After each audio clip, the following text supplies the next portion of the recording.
श्री गणेशाय नमः। आज हम करेंगे कार्तिक मास महत्व कथा का 11वां अध्याय। नारद जी ने कहा, एक समय जालंधर पत्नी सहित असुरों से सम्मानित हो सभा में बैठा हुआ था तो परम कीर्तिवान श्री शुक्राचार्य जी वहां पहुंचे, जिनके तेज से सब दिशाएं प्रकाशित हो गई। गुरु जी को आता देख असुरों सहित सागर पुत्र ने उठकर बड़े आदर से उनको प्रणाम किया। तेजस्वी शुक्राचार्य जी ने सबको आशीर्वाद दिया। फिर एक आसन पर बैठकर सब दैत्य भी यथास्थान पर बैठ गए और सागर पुत्र ने नम्रता से यह प्रश्न किया, हे गुरुजी, राहु का सिर किसने काटा था? आप हमें यह बतलाए। इस पर श्री शुक्राचार्य जी ने विरोचन पुत्र हिरण्यकश्यप और उसके धर्मात्म पुत्र का परिचय देकर देवताओं और असुरों द्वारा समुद्र मंथन का संक्षेप में सब कथा कहकर यह बतलाया कि जब समुद्र से अमृत निकला तो उसे देव रूप से राहु पीने चला। इस पर इंद्र के पक्षपाती भगवान विष्णु ने राहु का सिर काट डाला। यह सुनने के साथ ही जालंधर के नेत्र लाल हो गए। उसने बड़ा क्रोध किया।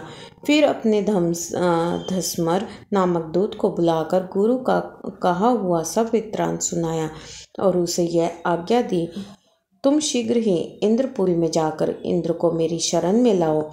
धस्मर जालंधर का बड़ा निपुण दूत था। वह शीघ्र ही इंद्र की सुधर्मा नामक सभा में जा पहुंचा और जालंधर के शब्दों में कहा, हे देवता धम, तुमने समुद्र को क्यों मथा और मेरे पिता के सब रत्नों को क्यों ले लिया? ऐसा करके तुमने अच्छा नहीं किया। यदि तू अपना भला चाहता है तो उन सब रत्नों सहित देवताओं के साथ मेरी शरण आ, अन्यथा हे सुराधम, मैं सत्य कहता हूँ कि तेरा राज्य ध्वंस हो जाएगा। इस पर इंद्र बहुत विस्मित हुआ और कहने लगा, पहले सागर ने मेरे भय से सब पर्वतों को अपनी कुक्षी में क्यों स्थान दिया और मेरे शत्रु दैत्यों को क्यों रक्षा की? इसी कारण मैंने उनके सब रत्न हरण किए हैं। मैं भी सत्य कहता हूँ कि मेरा द्रोही सुखी नहीं रह सकता। इंद्र की बात सुनकर यह दूत शीघ्र ही जालंधर के पास आया और सब बातें उसे कह सुनाई, जिन्हें सुनते ही वह दैत्य मारे क्रोध के अपने होठ काटने लगा और देवताओं को जीतने के लिए उसने उद्योग आरंभ किया।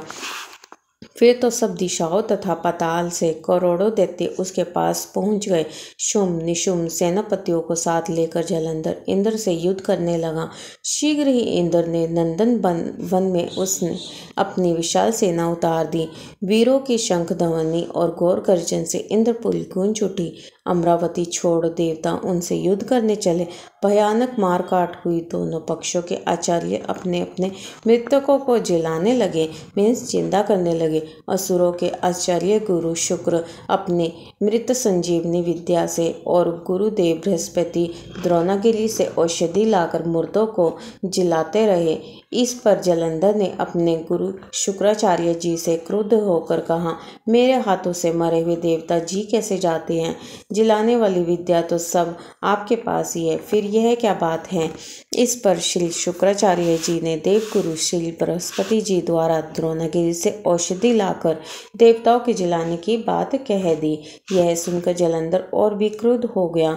श्री शुक्राचार्य जी ने कहा, क्रोध क्यों होते हो? यदि शक्ति हो तो द्रोणागिरी पर्वत को उखाड़कर समुद्र में फेंक दो, तब मेरे कथन की सत्यता प्रमाणित हो जाएगी। इस पर जालंधर क्रुद्ध होकर शीघ्र ही द्रोणागिरी पर्वत के पास जा पहुंचा और अपनी भुजाओं द्वारा उसे जड़ से उखाड़कर समुद्र में फेंक दिया।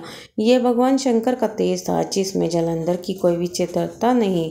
पश्चात यह सागर पुत्र युद्ध भूमि में आकर बड़े वेग से देवताओं का संहार करने लगा। जब बृहस्पति औषधि लेने गए, द्रोणागिरी पर्वत पर पहुंचे तो द्रोणागिरी की जगह वहां पर उन्हें सूना मैदान मिला।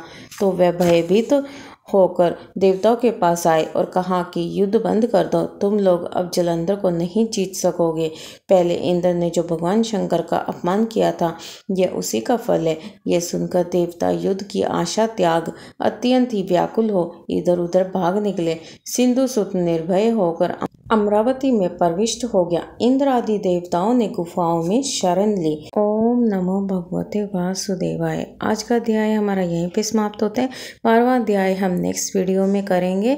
तो आप अगर चैनल पे नए हो तो चैनल को सब्सक्राइब कीजिए, बेल आइकन को हिट कीजिए और अपने फ्रेंड्स और रिलेटिव के साथ भी ये वीडियो शेयर कीजिए, वीडियो को लाइक कीजिए ताकि इसका पुण्य भी आपको मिल सके।